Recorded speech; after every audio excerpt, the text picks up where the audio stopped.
એક સંવાદના માધ્યમથી હું ડૉક્ટર કપિલ વ્યાસ. અત્યારે નાની ઉંમરમાં પણ ઘણા બધા રોગો ઉત્પન્ન થાય છે.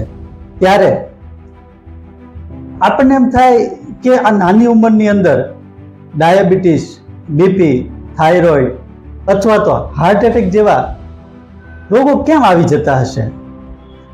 એ પૈકી મારા એક મિત્રની હું મળવાનું થયું 15 દિવસ પહેલા ફ્લાઇટમાં, અને મને એને મળ્યા પછી એવું લાગ્યું કે ભાઈને મેં પહેલા ઘણા સમય પહેલા મળેલો, 5-1 વર્ષ પહેલા, અને પછી ઓચિંતાનું મને એરપોર્ટ ઉપર મળવાનું થયું. જોઈએ તો આખું શરીર એનું બદલાઈ ગયેલું લાગ્યું. આમ એકદમ ઓબેસ પર્સન હોય, ઓબેસિટી વાળું. એટલે મેં એમને પૂછ્યું કે આ સાવ આવી રીતે કોઈ હેલ્થ બાબતે ઇન બિટવીન એમને પણ લાસ્ટ વીકમાં ઇન્ડિયા આવવાનું થયું ને મને રૂબરૂ મળ્યા. ત્યારે મેં એમને પૂછ્યું ને એમને માથે રહીને મેં એક રિપોર્ટ એમને બોડીને લગતા બધા કરાવડાવ્યા. ત્યારે મારે ધ્યાને આવ્યું કે થાઇરોઇડ તો એક નહોતો, પણ ડાયાબિટીસ, ઓબેસિટી અને સાથે સાથે કોલેસ્ટ્રોલ, એ ઘણા બધા 2-3 પ્રકારના આપણે રોગો જે કહેવાય લાઈફસ્ટાઈલને લગતા, એ એમની અંદર જોવા મળ્યા.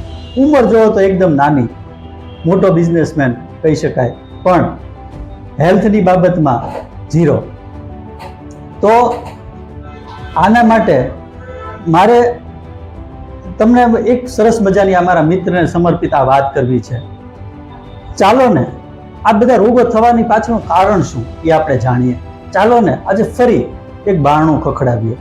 તમે ક્યારેય એ નોંધ લીધી છે કે દુનિયામાં જિંદગીમાં પ્રતિ વર્ષ બહુ ઝડપથી ઘટતી કોઈ બાબત હોય તો એ છે આત્મીયતા ભર્યા સંબંધો. હું મળ્યો ખૂબ વાર મારા મિત્રને, પરંતુ એમના મોઢામાં ઉપર જે સ્માઇલ હોવી જોઈએ, જે મજા હોવી જોઈએ, આનંદ હોવો જોઈએ, અને આત્મીયતા અને ઉષ્મા ભર્યા જે સંબંધો હોય, નિખાલસ હાસ્ય હોય, એ મને જોવા ન મળ્યું. 5 વર્ષ પહેલાની પરિસ્થિતિ અલગ હતી, અત્યારની પરિસ્થિતિ મને એમની અલગ લાગી. એટલા માટે ખાસ આ વાત કરી રહ્યો છું. ક્યારેક આંખ બંધ કરીને આપણા પોતાને થોડા પ્રશ્નો કરીએ. કયા પ્રશ્નો કરવા જેવા છે? તો પીઠ પર ધબ્બો મારી તું કહેવા વાળા સંબંધો કેટલા? ફોન કર્યા વગર, સમય લીધા વગર સીધા જ કોઈના ઘરે જઈ શકાય એવા સંબંધો કેટલા? આ પ્રશ્ન પૂછવા જેવા છે. કામ વગર, કારણ વગર, ફક્ત મળવાનું મન થયું માટે કે ઉમળકો થયો માટે જઈને મળી શકાય તેવા સંબંધો કેટલા? એક પગલું આગળ જેના ઘરમાં રસોડા સુધી જઈ શકાય અને તાજા બનતા દાળ ભાતમાંથી થોડા દાળ ભાત પોતાની ડીશમાં પૂછ્યા વિના લઈ શકાય અને ખાઈ પણ શકાય તે કે એવા ઘર કેટલા?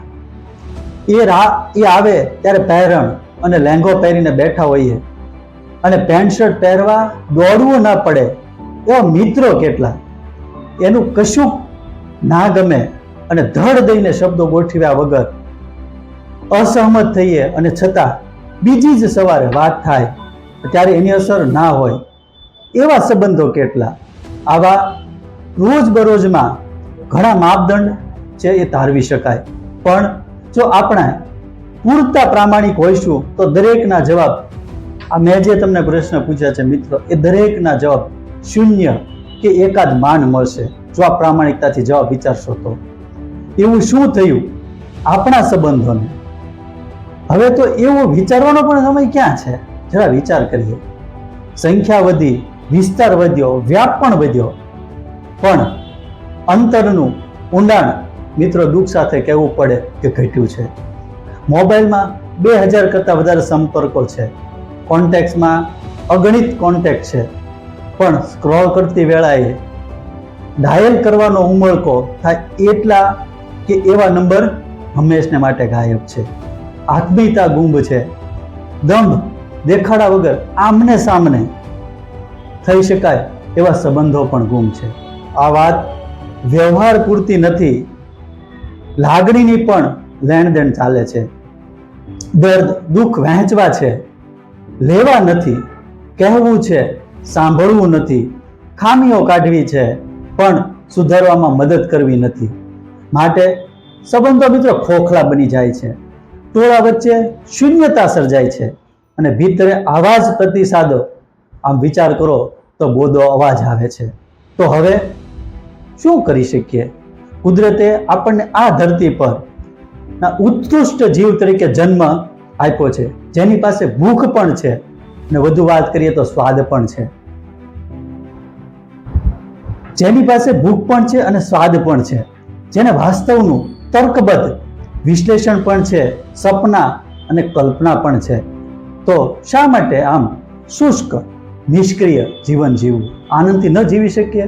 મજાથી ન જીવી શકીએ? હસીને ન જીવી શકીએ? જરા વિચાર કરો. ચાલો ને આજે ફરી એકવાર બહાનું ખખડાવીએ. કોઈને સહજ આવવું ગમે એટલા અને એવો સરળ વ્યવહાર બનાવીએ. મળીએ ત્યારે કશુંક લેવા નહીં, પણ કેવળ મળવા જઈએ. કદાચ પ્રતિસાદ મિત્રો ના પણ મળે તો પણ ચાલો ને પ્રયાસ તો કરીએ.